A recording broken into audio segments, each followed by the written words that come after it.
Hi, I'm Kate. You may have gotten linked to this video through the Parenting Conversations class or connectpointmoms.com, or maybe even you attend Grace Point Church and your children attend GP Kids, or maybe you're even a team member volunteering at GP Kids. However you got here, I am glad and welcome. What we're going to talk about in this short video is about our wonderfully made brain. So I learned a lot of these strategies by working extensively with Dr. Becky Bailey, the creator of Conscious Discipline. So we're going to just dive right in and start with the 4 brain smart starts. So the most important thing to remember is that this starts with you. So if you don't have it, you can't give it. So if we want our children to be calm and self-controlled, we need to embody calmness and self-control. And we know as Christ followers, we can't do this on our own. We have to rely on God, the Holy Spirit that lives within us, to do this for us. If we rely on our own strength, we're going to fail every time. However, God has provided us knowledge so that we can do this more successfully, so that he's provided us the tools to know what we're doing with these 4 brain smart starts. So here's 4 things to know about our brains. Number 1, the best exercise for brains is exercise. So simply standing up gives you 10 to 15% more blood flow to your brain. And blood flow to your brain is really important. If you've ever thought about a time where you maybe had something like wrapped around your finger and the end of your finger started getting numb, you can see how important blood flow is, especially to your brain, because that's what helps us think and move and breathe. So we spend a lot of energy with our children telling them to sit still or stop wiggling, and we're actually restricting their blood flow. But we want to manage their direction and not their motion. So instead of just, stop it, sit still, stay there, we want to give them meaningful things to do. So some of it can be, Johnny, will you go grab a diaper so I can change baby Susie? That would be helpful. But some of it can be like, let's race down to the laundry room and take all the clothes out of the dryer and pile them in the basket and then race back up the stairs. And so that they are getting their movement, but you're helping manage the direction rather than them moving or not. So if you have a child that has a hard time sitting still, just know that their brain needs that movement. And I know sometimes it's exhausting. I know. Just breathe and ask God to help you see them with His eyes and not yours. So that's number 1 for the Brain Smart Start. Number 2, and this one is really important. Brains are pattern seeking. So often we ourselves, if you are someone who's grown up in a home where things are very scheduled, you wake up in the morning and you eat breakfast and then you get dressed and then you brush your teeth and then you get your backpack and you go out the door. And you come home and you hang your backpack up and you wash your hands and you get a snack and then you start your homework. If you come from a home like that, you tend to go into other situations like school or church or anywhere, and the question you're asking is what comes next.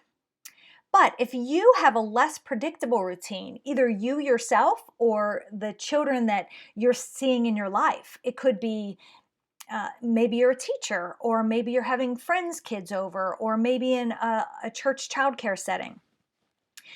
Understand that kids with less predictable routines need to create chaos to feel okay. So if you are someone that does not like to do the same thing day after day after day, someone that really rebels against those routines, you probably grew up in a home that had a less predictable routine. So what your pattern is chaos. If you, we're not really meeting together now in this pandemic time, but if you think about Thanksgiving dinners or other times you'd get together with family, there's probably 1 or 2 people who we like to call our EGRs, extra grace required. They always find something wrong. Like everyone's getting along great and the food is good and the laughter is good. And then someone, Aunt Susie is like, don't you think this turkey's a little dry? Or can you believe that she let her daughter wear that? Um, they are probably people who had more of a chaotic upbringing, and they need to create chaos to feel okay. So just understand this about your kids, that if you create a predictable routine, they will crave what happens next. And if you are someone who's rebelling against that routine, maybe that will give you some insight into why you have difficulty with it. So number one is the best exercise for brains is exercise. Number two is the brains are pattern seeking. And number three, building connections on the outside builds neural connections on the inside. So connection with other people literally wires your brain for impulse control. So through my nonprofit organization, Connect Point Moms, I always say connection creates cooperation. So when you are feeling really connected with someone, you want to cooperate with them. And if you think about that in your own life, like I'm sitting on the couch next to my husband and we're really getting along and things are great and we're snuggling, we're sharing a blanket, and I get up to get something from the kitchen and he says, honey, will you get me some water? I say, sure. Would you like ice in it? A little squeeze of lemon? But if we're not getting along so well, he's on one couch, I'm on the other, I'm angry with him because he didn't take out the trash like he said he would, or fix the fence, or get the oil changed, or whatever the issue is. And I go to the kitchen to get some water, and he says, hey, honey, will you get me some water? I might still bring the water, but I won't want to, right? I might be thinking, get it yourself. You got two legs, or your arm's broken. It's the same way with children. So when we are connected with them, it creates cooperation.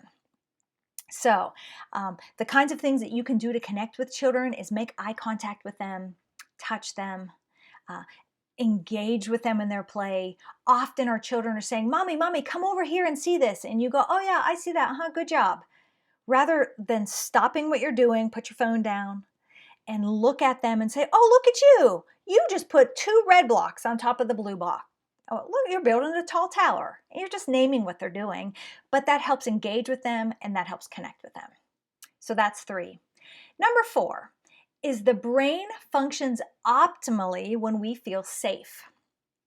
Safety allows us the freedom to explore our world. So when we're not feeling safe, we're functioning back here in the lower centers of our brain. But when you do feel safe, you get to function up here in the higher centers of our brain. And that's really where our best thinking comes from. And the reason that this is so important is because many of us were raised in a fear-based discipline system. So it might be punishment like, hey, what are you doing? Don't you make me come over there. You just wait till your daddy gets home. Or it might have been loss of love. That's it. That's it. I don't even want to see you. Get out of here. Just go to your room. Just go. Maybe failure or guilt. Like, boys, I work hard. I work really hard. Is it too much to ask for you to take the trash out or empty the dishwasher? Is that too much? Because, I just do a lot around here. Or maybe it's abandonment. If you're not ready, in 3 seconds, I am leaving without you. 1, 2, 2.5. So if you were raised with that fear-based discipline system, that's the discipline system that's wired in your brain, and that's what you're going to go back into whenever you're disciplining your children, unless you're willing to learn to do it differently. Now, I'm not saying, and conscious discipline is not saying that you don't ever want to use fear to discipline. Of course, if your child's running across the street or something, but you don't want to rely on fear to discipline, because then you and your children are functioning in the lower centers of your brain, not in the upper centers where your brilliance comes in. If you rely on fear to discipline, it creates a focus on what you don't want or what you don't have. It creates a belief that you're not good enough. And it increases the stress hormone cortisol, which impacts memory and learning. So what we want to do is make a shift from relying on fear to relying on love. God gave us a spirit not of fear, but of power and of love and of self-control. It tells us in 2 Timothy 1:7. But love not as a feeling, but as a choice, as a decision to bring the best of ourselves to each moment that's presented to us. So we want to shift from functioning in the lower centers of our brain to the upper centers of our brain. And if you're a little confused about what is she talking about, centers of our brain, that's coming in the next video. So we gain some knowledge on what helps the brain function best. We have a clearer understanding of why we do the things that we do. And now we need some wisdom to apply this information to learn how to do it differently. So in our next video, I will talk more in depth about the centers of our brain, the lower centers, the mid centers, and the upper centers. So if you have any questions, please feel free to email me, and I look forward to learning with you some more soon. Take care.